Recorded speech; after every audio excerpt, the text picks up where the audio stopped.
went as a replacement, and we went up on the front line right away, and we was there about 30 days, 30 to 40 days we were on line.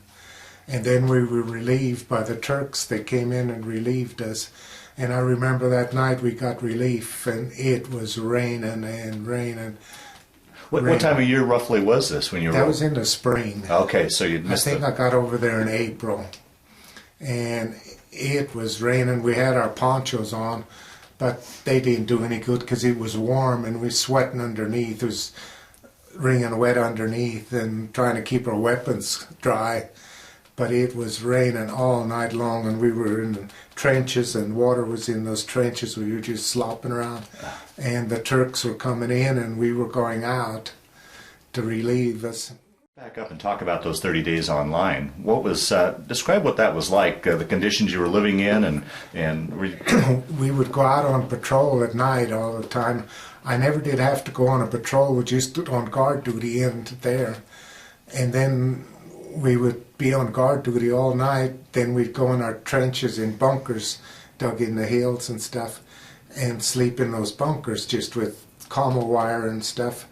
And I was on the top bunk one time, and I had to put my feet like underneath a log just going across the top, and I was about half asleep, and I opened up my eyes, and a rat ran across the top of those those beams.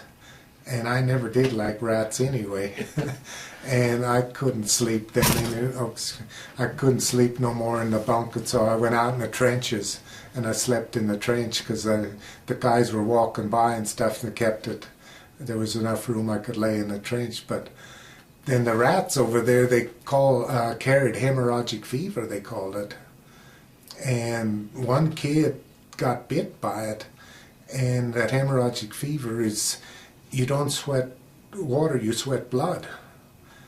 And there's no cure for it. And it gets in your clothing. And so from that time on, they would take all our clothing and take them back and wash them. Before we would wash them ourselves. And lots of times we weren't doing a good enough job. So they took all our clothing back and issued us new clothing all the time. And take that back and wash it. And when I seen that rat there, and it was a big one, because all rats are big, and I couldn't sleep there. So, and then we was relieved then by the Turks, and they came up and